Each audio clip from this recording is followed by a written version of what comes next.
Mari kita satu hati dalam doa. Bapa yang baik, terima kasih buat kasih setia, buat kebaikan Tuhan dalam kehidupan kami. Kami ucap syukur Tuhan buat berkat-Mu sepanjang minggu ini. Kami mengucap syukur buat pemeliharaan-Mu yang sempurna. Kami ucap syukur buat kasih setia-Mu yang tidak pernah habis-habisnya dalam kehidupan kami. Terima kasih Tuhan Yesus. Bapa yang baik, sebentar kami akan mendengarkan firman-Mu. Roh Kudus terangi hati dan pikiran kami, hingga kami boleh mengerti, memahami, merenungkan, bahkan melakukan firman-Mu dalam kehidupan kami. Terima kasih Tuhan Yesus, terima kasih. Kami mau katakan Tuhan bahwa kami siap untuk mendengarkan firman-Mu. Dalam nama Yesus, haleluya. Amin. Shalom Bapak Ibu Saudaraku, rekan-rekan terkasih Jemaat Home CC dimanapun berada. Hari ini kita akan belajar kebenaran firman Tuhan dengan tema besar, yaitu hidup dalam roh. Pembahasan tema ini jadi 4 subtema. Minggu lalu kita bicara tentang subtema pertama, yaitu penyerahan kendali. Hari ini kita bicara subtema kedua, yaitu berbicara tentang terlihat dalam cara hidup kita. Minggu depan kita akan berbicara tentang kemampuan membedakan pimpinan roh, dan minggu selanjutnya kita akan berbicara tentang menjadi saluran berkat.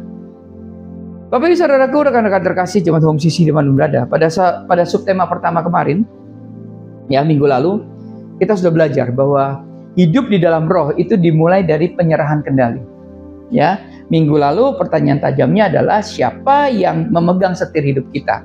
Siapa yang pegang kemudi hidup kita? Nah, hari ini kita masuk lebih dalam. Dalam bahasan subtema kedua, yaitu terlihat dalam cara hidup kita.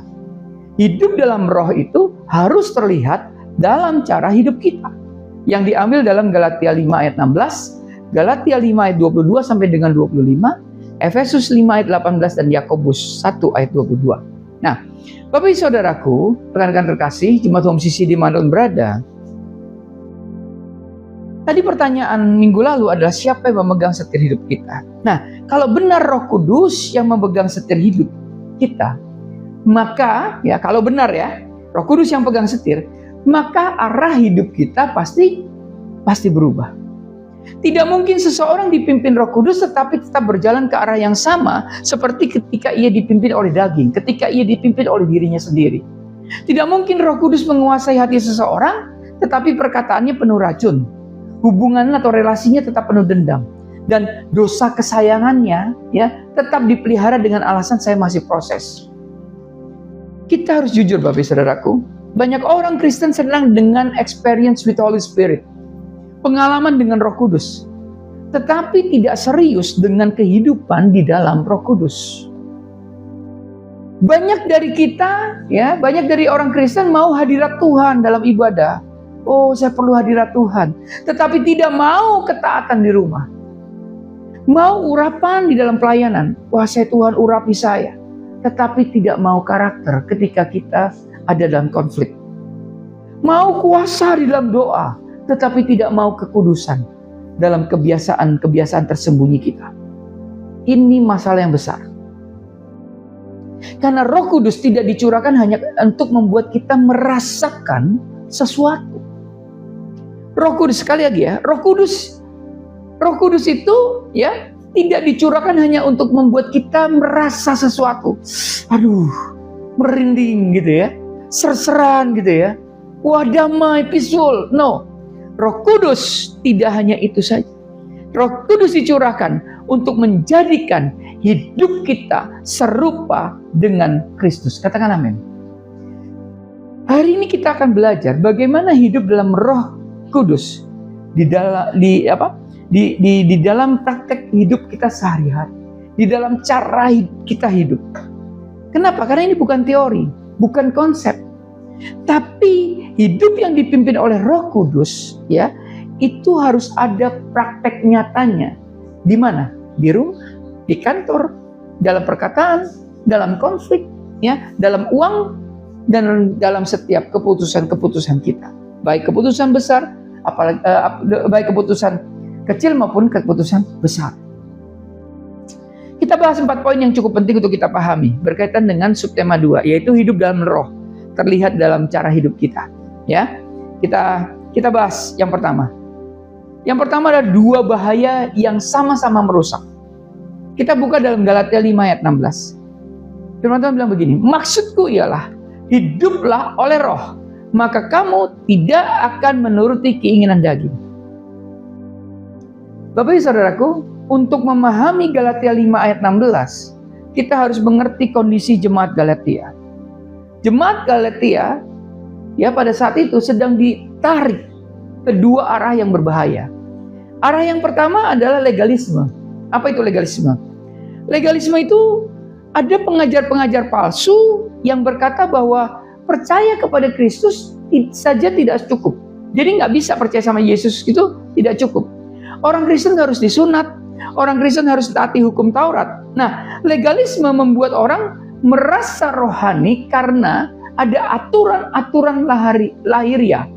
Padahal hatinya belum tentu tunduk. Orang-orang yang mengikuti paham legalisme ini atau orang legalis ini bisa kelihatan sangat saleh, ya, tetapi hatinya penuh kesombongan dan suka menghakimi. Nah, ini adalah legalisme. Yang kedua adalah libertinisme. Libertinisme itu artinya kebebasan yang disalahgunakan. Ya, ada yang berpikir begini: kalau kita sudah diselamatkan oleh kasih karunia, ya, berarti kita bebas hidup sesuka hati. Nah, orang-orang seperti ini, ya, mereka memakai kasih karunia sebagai bantal untuk nyaman hidup di dalam dosa. Perhatikan firman Tuhan hari ini. Paulus menolak keduanya. Ia menjawab dengan satu kalimat: hiduplah oleh roh. Jadi hidup bukan oleh legalisme, hidup bukan oleh kebebasan liar, tetapi hiduplah oleh roh. Nah, ini relevan buat kita, Bapak Ibu Saudaraku. Ada yang merasa rohani karena aturan tidak boleh ini, tidak boleh itu, ya. Ada yang merasa bebas karena kasih karunia, ya. Tuhan mengerti hatiku, gitu ya. Padahal hidupnya tidak berbeda dengan dunia. Paulus berkata, hidup Kristen bukan perbudakan aturan. Itu pertama. Yang kedua, bukan juga hidupnya jadi semau gue, hidupnya jadi liar. Hidup Kristen adalah hidup yang dipimpin, dikuasai, dan dibentuk oleh Roh Kudus. Katakan amin. Mari kita lihat, ya, di dalam Galatia 5 ayat 16 lagi. Hiduplah oleh roh, ya. Kata hiduplah dalam bahasa Yunani adalah peripatete, ya. Peripatete, ya, artinya berjalanlah. Hiduplah itu peripatete ini artinya berjalanlah. Ini menggambarkan seluruh gaya hidup kita sehari-hari. Jadi bukan tindakan yang sesekali aja, tapi gaya hidup yang sehari-hari. Paulus sedang berkata begini: jadikan Roh Kudus, ya, sebagai prinsip dan kekuatan dalam setiap langkah hidupmu. Setiap keputusan, setiap kata, setiap respon, setiap relasi, setiap penggunaan uang, semuanya harus dijalani oleh Roh. Dan perhatikan janjinya, begini: maka kamu tidak akan menuruti keinginan daging. Jadi Bapak Ibu Saudaraku, ketika kita hidup oleh roh, maka kita tidak akan menuruti keinginan daging. Ya, itu konsep pertama. Itu prinsip pertama. Paulus tidak berkata bahwa keinginan daging akan hilang. Enggak, dia bilang begini: selama kita di dunia ini, ya, daging masih akan berteriak. Artinya apa? Kita masih ada godaan, kita masih punya amarah, kita masih punya keinginan untuk bales, ya. Tetapi kalau kita hidup oleh roh, perhatikan ya, kalau kita hidup oleh roh, kita tidak akan menuruti keinginan daging itu. Artinya, keinginan daging bisa saja muncul, tapi tidak lagi harus kita taati, tidak lagi harus ditaati, Bapak Ibu Saudaraku. Kita tidak lagi jadi budak, kita yang tidak punya pilihan. Ini kabar baiknya. Sebelum mengenal Kristus, kita seperti budak. Kalau dosa beri perintah, kita ikut. Sekarang, ketika daging berkata balas, kita bisa berkata enggak. Ketika daging berkata lampiaskan amarahmu, kita bisa berkata tidak. Bukan karena kita kuat, tapi apa? Tapi karena Roh Kudus memberikan kuasa itu kepada kita. Katakan amin. Jadi jangan berkata saya tidak bisa berubah. Bapak Ibu, saya mau katakan, kalau kita sering berkata bahwa saya tidak bisa berubah, kalimat itu sering bukan kerendahan hati, tapi dusta rohani yang dipakai daging untuk bertahan, ya. Kebenarannya begini: saya belum sungguh-sungguh mau menyerah. Karena Roh Kudus sudah diberikan, kuasa sudah tersedia, yang kurang itu apa? Ketaatan kita, Bapak Ibu Saudara. Ya, yang kurang ketaatan kita. Kalau kita baca dalam Galatia 5 ayat 16 ini, firman Tuhan jelas, hiduplah oleh Roh, maka kamu tidak akan menuruti keinginan daging. Ya, saya ada ilustrasi begini, Bapak Ibu. Bayangkan kita lagi nyetir. Kemudian di dalam dua mobil ada dua suara. Suara pertama berkata gini, belok ke kiri lebih cepat. Gak apa-apa curang dikit. Gak apa-apa marah. Gak apa-apa bales. Gak apa-apa simpan dendam. Suara kedua, ya, suara Roh Kudus berkata begini, jangan. Taatilah, ampunilah, jujurlah, rendahkan dirimu, matikan dosa itu. Nah, Bapak Ibu Saudaraku, setiap hari kita akan mendengar dua suara ini. Pertanyaannya bukan apakah suara-suara itu ada, ya, tapi suara mana yang kita beri otoritas untuk kita taati. Karena suara yang paling sering kita taati akan menjadi suara yang paling kuat. Setiap kali kita taati daging, kita memperkuat kuasanya daging. Setiap kali kita taat kepada Roh, kita melemahkan kuasa daging. Amin. Jadi, Bapak Ibu Saudaraku, jangan pernah meremehkan ketaatan-ketaatan kecil. Kenapa? Karena ketaatan kecil setiap hari membentuk manusia rohani yang kuat. Sebaliknya, kompromi-kompromi kecil yang kita pelihara juga akan membentuk kehidupan yang hancur perlahan-lahan. Belajarlah untuk taat. Belajar dari ketaatan-ketaatan kecil. Karena ketaatan-ketaatan kecil akan membentuk manusia rohani kita menjadi manusia rohani yang kuat. Tapi kalau kita hari ini kompromi dengan hal-hal yang kecil, kompromi yang kecil aja dulu. Saya mau katakan, satu saat ini akan membentuk kehidupan yang akan menghancurkan kita perlahan-lahan. Yang kedua, yang kita pelajari dari 4 poin hari ini. Yang kedua adalah perbuatan daging. Bukti hidup yang tidak dipimpin oleh Roh. Yuk kita baca Galatia 5 ayat 19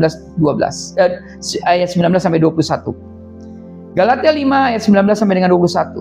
Ayat 19, perbuatan daging telah nyata, yaitu percabulan, kecemaran, hawa nafsu. Ayat 20, penyembahan berhala, sihir, perseteruan, perselisihan, iri hati, amarah, kepentingan diri sendiri, percideraan, roh pemecah. Ayat 21, kedengkian, kemabukan, pesta pora, dan sebagainya.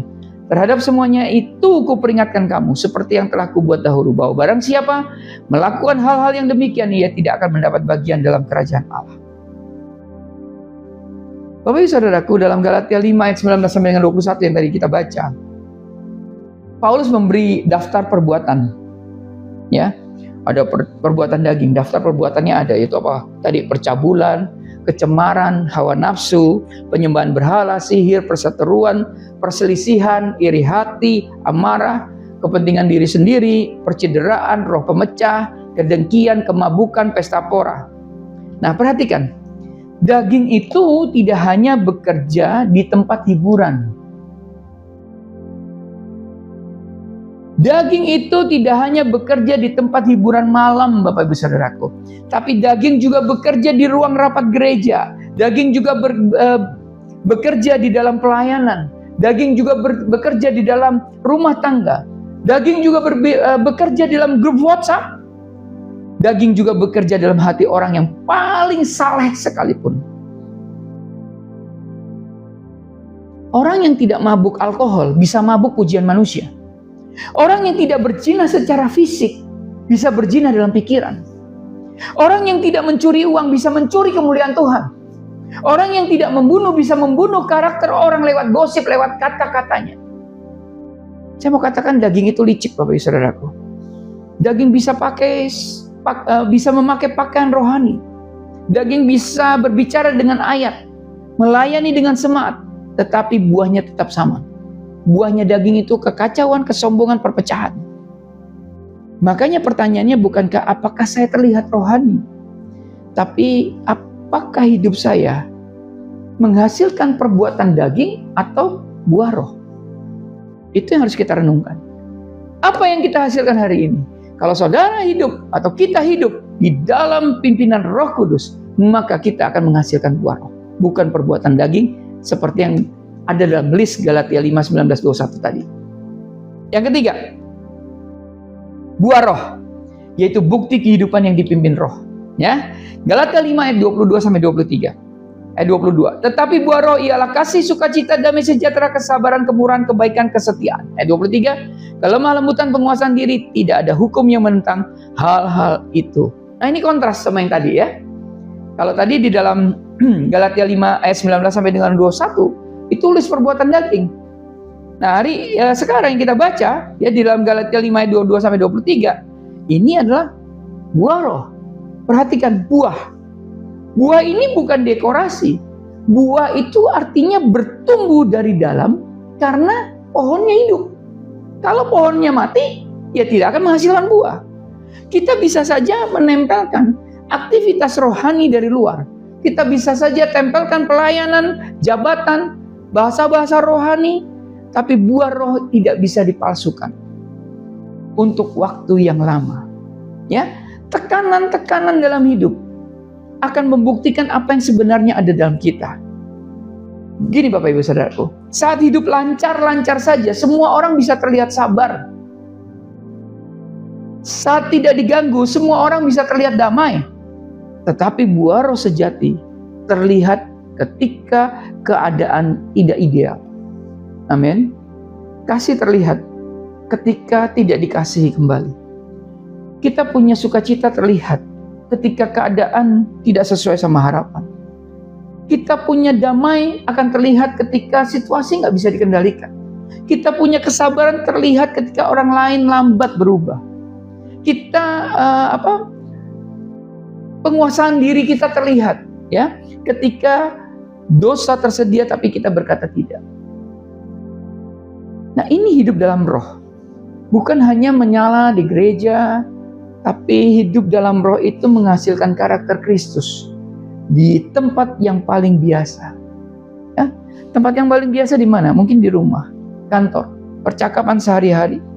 Bahkan saat tidak ada orang yang melihat, maka hidup dalam roh itu akan menghasilkan karakter Kristus. Amin. Nah, Bapak Ibu Saudaraku, kita akan belajar ada 4 bukti hidup yang dipimpin dalam roh kita adalah ketika kita hidup dalam roh di rumah. Ya, kita ada 4 nih, yaitu di rumah, ya, dalam perkataan, ya, dalam konflik dan juga dalam keuangan dan ambisi. Kita lihat hidup di dalam roh, ya, bukti hidup dalam roh. Hidup dalam roh itu di rumah. Ini sebagai tempat yang paling jujur. Bapak Ibu Saudaraku, rumah adalah tempat di mana topeng rohani paling cepat jatuh. Gini, di gereja kita bisa terlihat sabar. Di rumah baru kelihatan seberapa cepat kita kehilangan kesabaran kita. Mungkin dengan anak kita, dengan pasangan kita. Di gereja kita bisa senyum ramah. Wah, senyum sana, senyum sini. Di rumah baru kelihatan nada bicara kita ketika kita stres atau ketika kita lelah. Di gereja kita berkata Tuhan berkati, ya, Tuhan memberkati. Ya. Di rumah baru kelihatan apakah kita benar-benar memberkati atau melukai orang terdekat kita. Saya mau katakan begini, jangan ukur kerohanian hanya dari cara seseorang berdoa di gereja, di tempat-tempat persekutuan. Ukur juga dari cara ia berbicara kepada pasangan, kepada anak, atau orang tua. Hidup dalam roh di rumah berarti saat emosi naik, tidak sembarangan melukai dengan kata-kata. Saat pasangan mengecewakan, tidak langsung menghukum dengan diam atau sindiran. Saat anak salah, mendisiplin tanpa menghancurkan hatinya. Saat konflik terjadi, memilih membereskan, bukan mengubur kepahitan.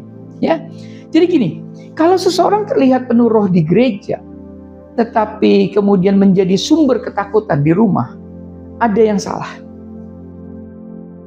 Saya mau katakan jangan bangga dengan pelayanan publik kalau kehidupan private merusak orang-orang terdekat.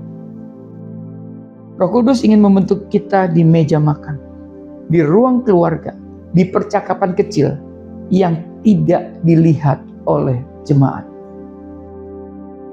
Yang kedua, bukti hidup dalam roh adalah hidup dalam perkataan. Hidup dalam roh dalam perkataan. Salah satu bukti paling nyata dari hidup dalam roh adalah lidah yang dikuduskan, Bapak Saudaraku. Banyak orang ingin berbicara dalam bahasa roh. Ya, tidak salah. Tapi belum mau menguduskan bahasa sehari-hari. Apa gunanya mulut menyanyikan pujian di gereja, tetapi mulut yang sama menghancurkan pasangan dengan kata-kata yang pedas? Apa gunanya berkata puji Tuhan, ya, tetapi setelah itu merendahkan orang lain di belakang? Hidup dalam roh berarti Roh Kudus menguasai cara kita berbicara. Bukan hanya tidak berkata kasar, tapi juga tidak berkata sia-sia. Bukan hanya menghindari fitnah, tetapi juga berani menghentikan gosip. Bukan hanya benar secara isi atau konten, tapi juga benar dalam nada dan roh. Kadang kita berkata benar, tetapi dengan roh yang salah. Menegur dengan kesombongan, memberi nasihat dengan nada merendahkan. Berkata, saya cuma jujur, padahal sedang tidak punya kasih. Paulus berkata dalam Efesus 4 ayat 15, kita harus berkata benar dalam kasih. Bukan benar tanpa kasih. Bukan kasih tanpa kebenaran. Nah, jadi Bapak Ibu Saudaraku, bukti hidup dalam roh dalam perkataan, ya, itu membuat kita harus periksa diri kita. Apakah perkataan kita lahir dari kasih atau dari luka? Apakah perkataan kita lahir dari hikmat atau dari emosi sesaat? Ya, apakah perkataan kita lahir dari roh atau dari daging? Mari kita renungkan, ya. Oke. Bukti hidup dalam roh, ya. Bukti hidup yang dipimpin oleh roh. Yang ketiga adalah hidup dalam roh dalam konflik. Nah, tapi saudaraku, ini menarik. Konflik itu adalah laboratorium rohani. Wah, kok bisa? Bukan kita harus menghindari. Gini, di dalam konflik, disitulah kelihatan apakah kita benar-benar dipimpin roh atau hanya punya teori. Saat kita disalahpahami, saat kita dihianati, saat kita dirugikan, saat kita dilukai, barulah terlihat siapa yang pimpin hidup kita. Amin. Contohnya begini, ketika kita disalahpahami, dihianati, dirugikan, dilukai, ya, daging kita berkata balas. Jangan biarkan dia menang. Sebarkan cerita biar semua tahu kamu yang benar. Tapi roh, ketika kita disalahpahami, dihianati, dirugikan, dilukai, Roh Kudus akan berkata, ampuni seperti aku mengampuni kamu. Datangi dengan kasih. Jaga hatimu, jangan balas kejahatan dengan kejahatan. Bapak saudaraku, ini bukan berarti lemah atau membiarkan ketidakadilan, tapi Roh Kudus memberi keberanian untuk menegur dengan benar dan menetapkan batas yang sehat. Roh Kudus tidak akan pernah memimpin untuk membalas dari kepahitan. Nggak akan. Jadi kalau saudara punya kepahitan dan saudara membalas, berarti saudara tidak dipimpin oleh Roh Kudus. Wah, kenapa bisa begitu? Ya, saya mau katakan begini. Roh Kudus tidak akan pernah memimpin kita untuk membalas dari kepahitan. Banyak orang berpikir sudah mengampuni. Orang bilang, saya sudah mengampuni. Tapi perhatikan, dari kata-katanya dia terus masih ngungkit-ngungkit kesalahan orang itu, masih berharap orang itu gagal, masih senang dengar kabar buruk tentang dia. Itu bukan pengampunan. Itu dendam yang diberi parfum rohani. Hidup dalam roh, di dalam konflik, ya, berarti membawa luka kepada Tuhan, menyerahkan keadilan kepada Tuhan, dan memilih mengampuni. Bukan karena orang itu pantas diampuni, Bapak Saudaraku, tapi karena kita sudah diampuni. Amin. Yang keempat, bukti hidup dalam roh. Yang keempat adalah hidup dalam roh dalam keuangan dan ambisi. Nah, saudara, ini area yang paling sering dilindungi dari pimpinan roh. Nah, ya, banyak orang berkata, Roh Kudus, pimpinlah ibadahku. Tetapi begitu bicara uang, ini urusanku. Padahal cara kita mencari uang menunjukkan siapa yang kita percaya. Apakah kita mencari uang dengan jujur meskipun lebih sulit? Apakah kita mengeksploitasi orang lain untuk keuntungan? Ya, cara kita memakai uang menunjukkan siapa yang kita sembah. Jadi gini, cara kita mencari uang dan cara kita, ya, memakai uang itu menunjukkan siapa yang memimpin kita. Apakah uang hanya untuk memuaskan keinginan sendiri? Atau apakah kita memberi dengan sukacita dengan uang yang kita punya? Ya, hidup dalam roh berarti tidak mencari uang dengan cara melanggar kebenaran. Tidak curang, tidak manipulatif, tidak menyuap. Kalau untuk mendapatkan uang kita harus kehilangan ketaatan, saya mau katakan itu terlalu mahal, Bapak Ibu Saudaraku. Demikian juga dengan ambisi. Ambisi tidak selalu salah. Tetapi ambisi yang tidak diserahkan kepada Roh Kudus terkadang bisa menjadi berhala. Tandanya kita mengorbankan karakter demi pencapaian. Tidak bisa bersuka cita melihat orang lain diberkati. Merasa nilai diri ditentukan oleh posisi dan pengakuan. Nah, Roh Kudus tidak anti keberhasilan. No, Roh Kudus ingin kita berhasil. Roh Kudus akan menghancurkan ambisi yang membuat kita menjadi Tuhan kecil atas hidup kita sendiri. Nah, itu yang tidak dimaui oleh Roh Kudus. Ya, oke. Kita sudah belajar 2 poin dari 4 poin yang kita bahas, ya. Poin yang pertama tadi 2 bahaya yang sama-sama merusak. Poin kedua tadi perbuatan daging, bukti hidup yang tidak dipimpin Roh. Dan yang ketiga tadi, buah roh, bukti kehidupan yang dipimpin Roh. Dan sekarang yang keempat adalah dipenuhi Roh. Berarti dikendalikan Roh, ya. Dipenuhi Roh berarti dikendalikan Roh. Dikatakan begini. Efesus 5 ayat 18. Dan janganlah kamu mabuk oleh anggur. Ya, janganlah kamu mabuk oleh anggur, karena anggur menimbulkan hawa nafsu, tetapi hendaklah kamu penuh dengan Roh. Efesus 5 ayat 18 berkata gini, janganlah kamu mabuk oleh anggur, tetapi hendaklah kamu penuh dengan Roh. Paulus membandingkan, Bapak Saudaraku, membandingkan mabuk anggur dengan kepenuhan Roh.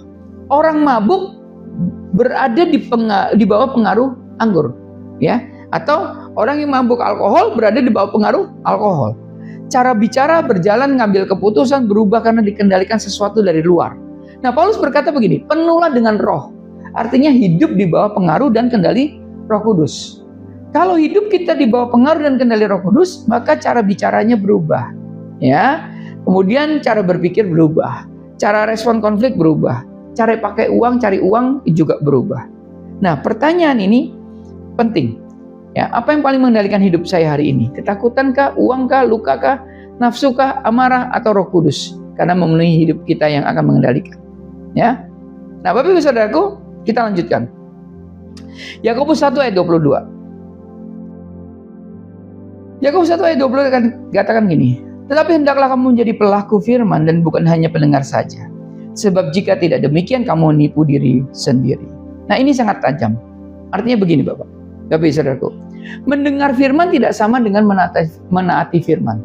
Ya, kita mendengar firman tidak sama dengan kita melakukan firman. Itu 2 hal yang berbeda. Mendengar khotbah tentang pengampunan tidak sama dengan mengampuni. Ya, mendengar khotbah tentang hidup kudus tidak sama dengan mematikan dosa. Mendengar khotbah tentang hidup dalam Roh tidak sama dengan hidup di dalam Roh. Banyak orang Kristen itu kenyang sama firman, ya, tapi kurus di dalam ketaatan. Ayo kita coba membayangkan, kita coba memahami dengan penting. Ini penting sekali, ya. Banyak orang Kristen kenyang dengan firman. Dia tahu tentang pengampunan, dia tahu tentang khotbah-khotbah pengampunan, firman tentang pengampunan, firman tentang hidup kudus, tentang hidup di dalam Roh, ya. Dia tahu. Tapi sedikit dari mereka berubah dan tidak mengambil langkah, ya. Ini harus dihentikan. Firman Tuhan diberikan bukan untuk membuat kita merasa rohani karena kita mendengar firman Tuhan, tetapi supaya kita taat. Jadi setelah khotbah ini pertanyaannya bukankah apakah khotbahnya bagus, Bapak Ibu Saudaraku? Apakah khotbah yang disampaikan Pastor Jimmy Lizardo ini bagus? Bukan. Jadi setelah khotbah ini disampaikan, pertanyaannya adalah apa yang harus saya taati? Dosa apa yang harus saya tanggalkan? Siapa yang harus saya ampuni? Kebiasaan apa yang harus saya matikan? Relasi apa yang harus saya bereskan? Karena begini, tanpa ketaatan, pengenalan kita hanya bahan baku, hanya bahan untuk menipu diri sendiri. Perhatikan baik-baik. Tanpa ketaatan, pendengaran kita hanya menjadi bahan untuk menipu diri sendiri.